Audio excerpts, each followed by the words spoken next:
Assalomu alaykum, aziz do'stlar, qadrdon tomoshabinlarim. Bugungi mavzu har biringiz uchun, ayniqsa nafaqaxo'rlarimiz va ularning oila a'zolari uchun g'oyat muhim. Shuning uchun diqqat bilan tinglashingizni so'rayman. Bugun men siz bilan nafaqaxo'rlar hayotini tubdan o'zgartirishi mumkin bo'lgan, ba'zi bir holatlarda esa ayrim imkoniyatlarni cheklab qo'yishi mumkin bo'lgan jiddiy masalani muhokama qilamiz. Men hoziroq videoga like bosishingizni va kanalga obuna bo'lishingizni so'rayman. Chunki bu ma'lumot sizning kelajagingiz uchun kritik darajada ahamiyatli bo'lishi mumkin. Bu albatta barcha nafaqaxo'rlarga taalluqli bo'ladi. Va shuning uchun biz bu mavzuning ikkinchi qismini boshlayapmiz. Muammoning mohiyati qadrdon do'stlar, o'tgan safar biz siz bilan nafaqaxo'rlar hayotini tubdan o'zgartirishi mumkin bo'lgan juda muhim mavzuni boshlagan edik. Aynan nafaqa olish tartibidagi yangi qoidalar haqida gaplashgan edik. Eslab qoling.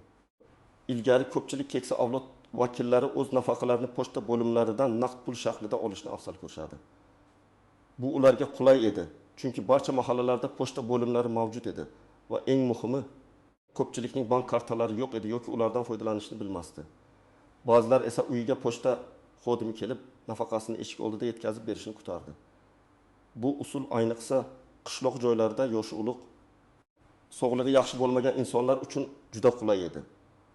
Bu shunchaki bir tartib emas, balki an'ana edi. Yillar davomida shakllangan ishonchli tizim edi. Endi esa vaziyat keskin o'zgardi. Hukumatimizning yangi qarorlari va raqamli iqtisodiyotga o'tish strategiyasi doirasida nafaqalarni faqatgina bank kartalari orqali, ya'ni naqd pulsiz shaklda olish majburiy qilib belgilash jarayoni boshlanmoqda. Bu shunchaki bir tavsiya emas, balki bosqichma-bosqich majburiy standartga aylanayotgan talabdir. Men sizga hozir xuddi shu jarayonning ikkinchi eng muhim qismi haqida gapirib bermoqchiman. Ya'ni bu o'zgarishlar aynan qaysi holatlarda taqiqqa aylanadi va qanday oqibatlarga olib kelishi mumkin.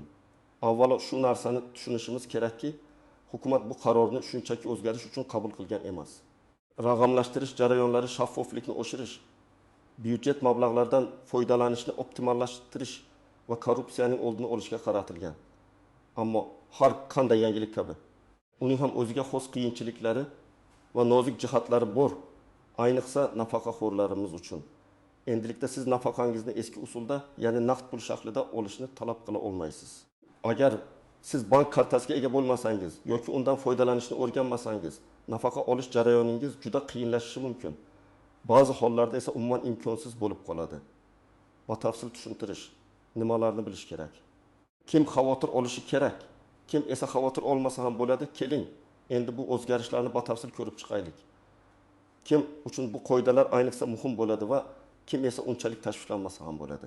Eng avvalo, men shuni ta'kidlamoqchimanki, agar siz allaqachon bank kartasidan faol foydalanayotgan bo'lsangiz, onlayn to'lovlar qilib turadigan bo'lsangiz, kommunal to'lovlarni bank ilovalari orqali amalga oshirsangiz, siz uchun bu o'zgarishlar unchalik jiddiy muammo tug'dirmaydi. Siz deyarli hech qanday noqulaylikni his qilmaysiz, chunki siz allaqachon yangi tizimga moslashgansiz. Ammo quyidagi toifadagi nafaqaxo'rlarimiz ayniqsa ehtiyot bo'lishlari va tezda choralar ko'rishlari kerak. Birinchi misol, qishloqda yashovchi texnologiyadan uzoq nafaqaxo'rlar. Tasavvur qiling. 25 yoshli Mohira aya Farg'ona viloyatining chekka qishloqlaridan birida yashaydi. Uning smartfoni yo'q, internetdan foydalanishni bilmaydi va umuman bank kartalari bilan ishlash tajribasi ham yo'q. Mohira aya har oy pochta xodimi uyiga kelib, uning nafaqasini naqd pulda berishiga o'rganib qolgan. Endi yangi qoidalar kuchga kirsa, Mohira ayaning nafaqasi bevosita uning bank kartasiga tushadi. Ammo unda karta yo'q. Bu yerda muammo shundaki, Mohira aya nafaqasini olish uchun eng yaqin tuman markaziga borib, bankda karta ochishi va undan foydalanishni o'rganishi kerak. Ammo uning sog'lig'i bunga imkon bermasligi mumkin. Transport muammolar bo'lishi mumkin va eng asosiysi, u bu yangilikni qanday qabul qilishni bilmaydi. Bu holatda Mohira aya nafaqasini olishdan mahrum bo'lib qolish xavfi bor. Agar u tezda bank kartasiga ega bo'lmasa va uni ishlatishni o'rganmasa, bu uning uchun nafaqa olishning eski usuli taqiqlangan degan ma'noni anglatadi. Ikkinchi misol, qo'shimcha daromadga ega bo'lgan nafaqaxo'rlar. O'ylaylik, Toshkentda yashovchi 68 yoshli Anvar aka. U nafaqaga chiqqan bo'lsa ham bozorga chiqib, o'z bog'idagi meva-sabzavotlarni sotib, oilasiga qo'shimcha daromad oladi. Ilgari bu kabi kichik savdo-sotiq norasmiy ravishda amalga oshirilardi va davlat tomonidan deyarli nazorat qilinmasdi. Endi esa raqamlashtirish va shaffoflik talablari kuchayganligi sababli bunday norasmiy daromadlar ham davlat nazoratiga tushishi mumkin. Agar Anvar aka o'z daromadlarini rasmiylashtirmasa, ya'ni o'zini yakka tartibdagi tadbirkor sifatida ro'yxatdan o'tkazmasa yoki patent olmasa, uning faoliyati noqonuniy deb topilishi mumkin. Bu esa birinchidan jarimaga olib kelishi, ikkinchidan eng yomoni uning nafaqa miqdoriga ta'sir qilishi yoki qaysidir ijtimoiy imtiyozlardan mahrum etishi mumkin. Masalan, agar u ma'lum bir miqdordan oshiq daromad topishi aniqlansa, undan subsidiyalar, yordam pullari, hatto nafaqa miqdorining qayta ko'rib chiqilishi talab qilinishi mumkin. Bu degani, norasmiy tarzda daromad topish uning uchun taqiqlangan harakatga aylanadi. Agar u o'z nafaqasini saqlab qolmoqchi bo'lsa, davlat aynan shu yo'l bilan iqtisodiyotni oqartirish va barcha pul oqimlarini nazorat qilishga intilmoqda. Uchinchi misol, sog'lig'i yomon bo'lgan, uydan chiqa olmaydigan nafaqaxo'rlar.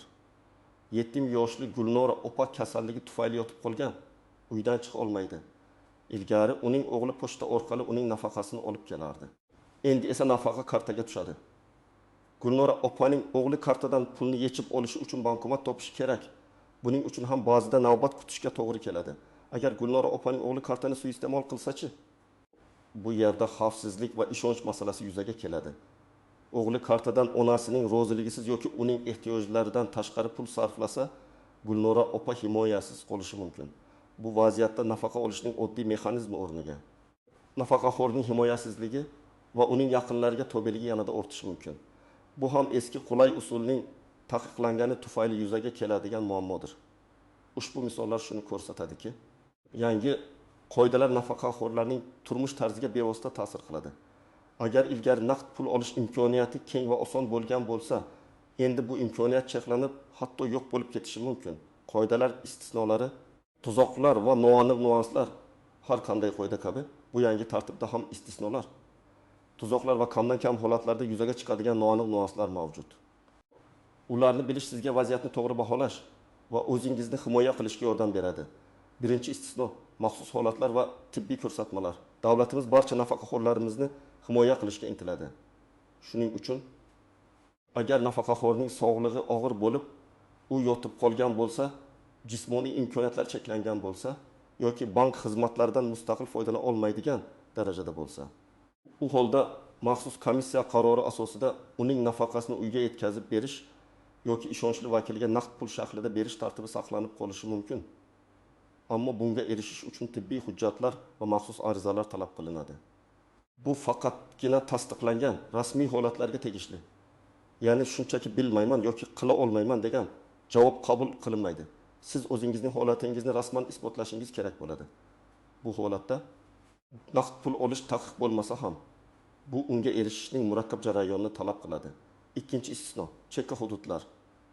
Ba'zi chekka qishloq va ovullarda bank filiallari, bankomatlar yoki POS terminallar yetarli darajada rivojlanmagan bo'lishi mumkin. Bunday hududlarda nafaqaxo'rlar uchun naqd pulsiz tizimga to'liq o'tish qiyin bo'lishini hisobga olgan holda, ma'lum bir muddatga eski tartib, ya'ni naqd pulda nafaqa berish saqlanib qolishi mumkin. Ammo bu vaqtinchalik yechim bo'lib, bu hududlarda ham bank infratuzilmasi rivojlanishi bilan yangi qoidalar joriy etiladi. Shuning uchun bu istisno abadiy davom etmaydi. Tuzoqlar va noaniq nuanslar. Bin, foydalanilmagan kartalar muammosi. Ba'zi nafaqaxo'rlar bank kartasini olishadi, lekin undan foydalanishni bilmaydilar. Karta shunchaki pul yotadigan omborga aylanadi, agar karta uzoq vaqt ishlatilmasa. Banklar uni bloklash yoki limitlar qo'yishi mumkin. Bunday holatlarda nafaqaxo'r kartasiga tushgan pulni yechib olishda yana qiyinchiliklarga duch kelishi mumkin. Bu yerda asosiy muammo pulning o'zi emas, balki unga ega bo'lish yo'lidagi to'siqlar. 2. Firibgarlar. Raqamli moliyaviy xizmatlarga o'tish firibgarlik holatlari ko'payishiga sabab bo'lishi mumkin. Telefon orqali o'zini bank xodimi yoki ijtimoiy xizmat vakili deb tanishtirib, nafaqaxo'rlardan karta raqamlari, PIN kodlar yoki bir martalik parollarni so'rash holatlari ko'payadi. Bu ma'lumotlarni berish nafaqaxo'rning butun jamg'armasidan ayrilishiga olib kelishi mumkin. Shuning uchun doimo hushyor bo'lish va hech kimga shaxsiy ma'lumotlarni bermaslik kerak. Bank xodimlari hech qachon telefon orqali PIN kod so'ramaydi. 3. Yakka tartibdagi tadbirkorlik va o'zini o'zi band qilish. Yuqorida aytganimizdek, agar nafaqaxo'r qo'shimcha daromad topishni davom ettirmoqchi bo'lsa, masalan, hunarmandchilik, repertoarlik, meva-sabzavot sotish, u o'zini o'zi band qilgan shaxs sifatida ro'yxatdan o'tkazishi yoki yakka tartibdagi tadbirkorlik subyekti sifatida rasmiylashtirish kerak. Agar bu talablar bajarilmasa, uning daromadlari noqonuniy deb hisoblanishi va bu nafaqa miqdoriga ta'sir qilishi mumkin. Bu jarayon nisbatan sodda bo'lsa-da, ko'pchilik keksa yoshdagilar uchun murakkab tuyulishi mumkin. Agar siz buni qilmasangiz, sizning norasmiy daromadlaringiz siz uchun taqiqlangan faoliyatga aylanadi. Chunki bu nafaqangizga xavf tug'diradi. Vakolat boshqarish. Agar nafaqaxo'r o'zi bank kartasidan foydalana olmasa, u ishonchnoma asosida yaqin kishisiga bu huquqni berishi mumkin. Ammo bu ham jiddiy huquqiy tartib-qoidani talab qiladi va ishonchnomaning muddati bor. Bu ham o'z navbatida ishonchli vakilni tanlashda ehtiyotkor bo'lishni talab qiladi. Notariusga borib ishonchnoma rasmiylashtirish, keyin bankka borib uni tasdiqlash ham bir muncha vaqt va kuch talab qiladi. Bu nuanslarni bilish sizga yangi sharoitlarga moslashishda va ehtimoliy muammolarni oldini olishda yordam beradi. Amaliy maslahatlar: nimalar qilish kerak qadrdon nafaqaxo'rlar va ularning yaqinlari? Endi eng muhim qismiga o'tamiz. Bu o'zgarishlarga qanday tayyorgarlik ko'rish kerak va qanday amaliy choralar ko'rish lozim? Men sizga aniq va bosqichma-bosqich ko'rsatmalar beraman. Birinchi qadam: bank kartasini rasmiylashtirish va faollashtirish. Agar sizda hali ham bank kartasi bo'lmasa yoki undan foydalanmasangiz, darhol eng yaqin bank filialiga murojaat qiling. Pasportingizni o'zingiz bilan olishni unutmang. Bank xodimlari sizga bepul karta ochishda yordam berishadi va uning asosiy funksiyalarini tushuntirib berishadi. Eng muhimi, kartaning PIN kodini hech kimga aytmang va yozib qo'ymang. Agar imkon bo'lsa, bank xodimlaridan sizga mobil ilovani, masalan, Payme, Click, Apelsin kabi smartfoningizga o'rnatib berishni va asosiy amallarni bajarishni o'rgatishlarini so'rang. Pulni kartadan karta o'tkazish, kommunal to'lovlarni to'lash kabi amallarni bilib olish juda muhim. Bu qadamni kechiktirmang. Ikkinchi qadam: raqamli savodxonlikni oshirish. Bugungi kunda har birimiz uchun raqamli savodxonlik zarur. Agar siz smartfon ishlatishni bilmasangiz yoki internetdan foydalanishda qiynalsangiz, oila a'zolaringizdan, farzandlaringizdan, nabiralaringizdan yordam so'rang. Ulardan sizga asosiy mobil bank ilovalaridan foydalanishni, bankomatdan pul yechishni, onlayn to'lovlar qilishni o'rgatishlarini iltimos qiling. Agar bu imkoniyat bo'lmasa, mahalliy hokimiyatlar nodavlat, notijorat tashkilotlari tomonidan nafaqaxo'rlar uchun tashkil etilayotgan bepul kurslarga yoki mobil savodxonlik bo'yicha mashg'ulotlarga yoziling. Bunday kurslar haqida mahallangizdagi ijtimoiy xizmatlardan ma'lumot olishingiz mumkin. Hukumat ham bu borada choralar ko'rmoqda. Aholiga bu borada yordam berish uchun turli dasturlar ishga tushirilmoqda. Bu dasturlar orqali sizga bank kartalari, mobil ilovalar va internetdan foydalanish asoslari o'rgatiladi. Uchinchi qadam: qo'shimcha daromadlarni rasmiylashtirish haqida o'ylash. Agar siz nafaqangizga qo'shimcha ravishda daromad oladigan bo'lsangiz, masalan, hunarmandchilik, uyda pishiriqlar tayyorlash, qishloq xo'jaligi mahsulotlarini sotish va hokazo, bu daromadlarni rasmiylashtirish yo'llarini o'rganing. Siz o'zingizni o'zini o'zi band qilgan shaxs sifatida ro'yxatdan o'tkazishingiz yoki yakka tartibdagi tadbirkorlik subyekti sifatida faoliyatingizni rasmiylashtirishingiz mumkin. Bu jarayon nisbatan oddiy bo'lib, soliq inspeksiyasiga murojaat qilish orqali amalga oshiriladi. O'zingiz bilan pasport va agar bor bo'lsa, soliq identifikatsiya raqamingizni oling.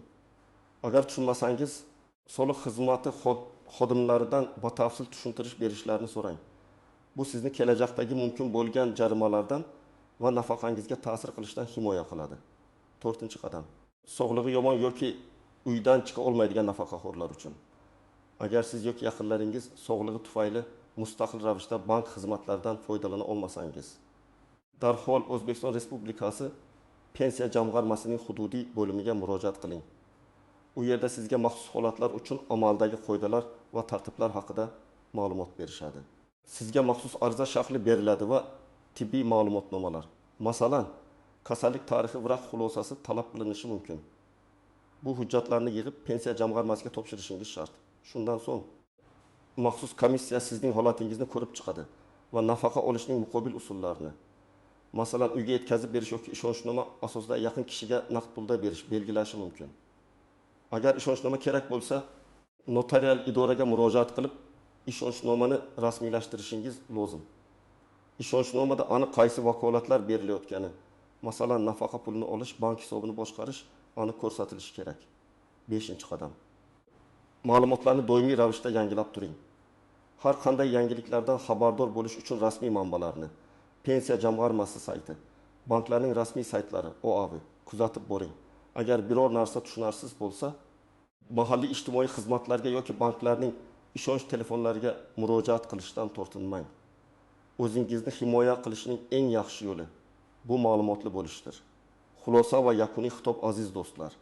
Bugungi videomizda biz nafaqaxo'rlarimiz duch kelishi mumkin bo'lgan jiddiy o'zgarishlar, ya'ni nafaqa olish tartibidagi yangi qoidalar va qo'shimcha daromadlarni rasmiylashtirish bo'yicha talablar haqida juda batafsil gaplashdik. Tushunishimiz kerakki, eski an'anaviy usullarda nafaqa olish imkoniyati cheklanib, ba'zi bir holatlarda esa to'liq taqiqlangan holatga kelishi mumkin. Bu davlatning umumiy raqamlashtirish strategiyasining bir qismi bo'lib, uning maqsadi shaffoflikni oshirish va resurslardan samarali foydalanishdir. Men sizni bu yangiliklardan qo'rqmaslikka, aksincha ularga tayyor turishga chaqiraman. Texnologiyalardan foydalanishni o'rganish. Yaqinlaringizdan yordam so'rash. Zarur hollarda rasmiy tashkilotlarga murojaat qilish orqali siz barcha qiyinchiliklarni yengib o'tasiz. Esingizda bo'lsin, davlatimizning asosiy maqsadi har bir fuqaroni, jumladan aziz nafaqaxo'rlarimizni qo'llab-quvvatlash va ularning hayotini yaxshilashdir. Bu o'zgarishlar ham oxir-oqibat bizning umumiy farovonligimizga xizmat qiladi. Sizning fikringiz biz uchun juda muhim, iltimos. Bu mavzu bo'yicha o'z mulohazalaringizni, savollaringizni, hatto shaxsiy tajribangizni izohlarda yozib qoldiring. Bu boshqa tomoshabinlarimiz uchun ham juda foydali bo'ladi. Videoga like bosing va kanalga obuna bo'lishni unutmang. Chunki oldinda sizni yana ko'plab foydali va muhim ma'lumotlar kutmoqda. Sog' bo'ling, salomat bo'ling.